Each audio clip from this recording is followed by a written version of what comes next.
Saya ingin tanya pendapat dari Bang Jamin. Bang Jamin, kalau tadi Pak Rusdi mengatakan sebetulnya selama ini sudah banyak pedoman, panduan yang dipegang oleh Polri dalam menindaklanjuti laporan yang terkait dengan pelanggaran Undang-Undang ITE.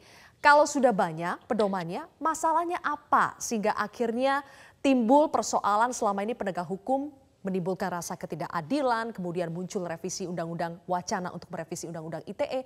Masalahnya di mana kalau selama ini pedomannya sudah ada? Eh, Mungkin saya akan sedikit koreksi dulu terkait dengan undang-undang ini, karena ini kan undang-undang, judulnya aja informasi dan transaksi elektronik. Sebenarnya tadi undang-undang ini saya kira bertujuan untuk transaksi elektronik dan informasi. Tapi tiba-tiba di belakang itu ada muncul pasal-pasal pembinaan terkait ujaran kebencian dan pasal-pasal yang terkait dengan hate speech, lalu ada penghinaan.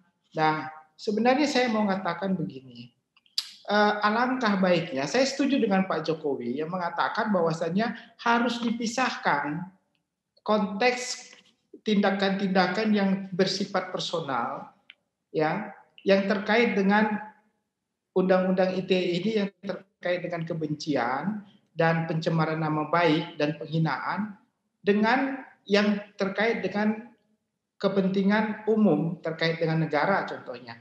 Harus dipisahkan. Makanya banyak sekali polisi mengalami laporan-laporan karena di situ numpuk yang terkait dengan personal, yang terkait dengan umum dan negara. Jadi pertama, negara, kebencian terhadap pemimpin, kepada pejabat negara dan lembaga negara. Lalu umum, kepentingan umum, lalu personal. Ini banyak sekali.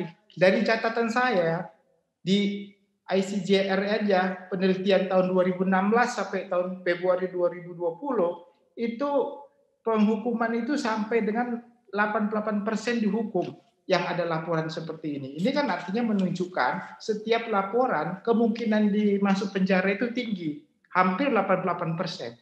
Nah, ini kan sangat berbahaya sekali begitu. Jadi saya kira jangan sampai hal-hal seperti ini menjadi dasar orang untuk bisa secara personal menjatuhkan orang lain seperti Oke. itu. Inilah yang harus diperhatikan. Nah, terkait dengan ini tadi ada pertanyaan cukup bagus ya dari Metro TV.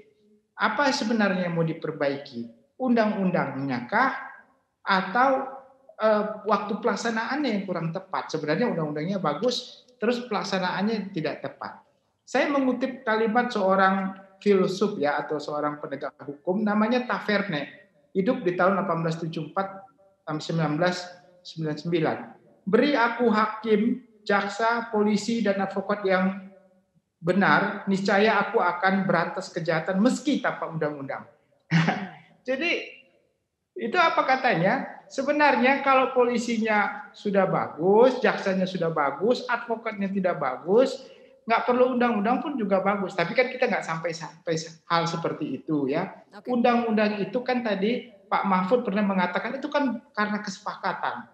Hmm. Nah, bisa dirubah berdasarkan kesepakatan tersebut. Hmm. Jadi menurut saya, bagaimana apa yang penting? Undang-undangnya dirubah, silakan. Kalau ini berpandangan akan membentuk opini yang tidak bagus dalam masyarakat. Tapi yang lebih penting penegakan hukumnya menurut saya. Begitu, Baik. Mbak.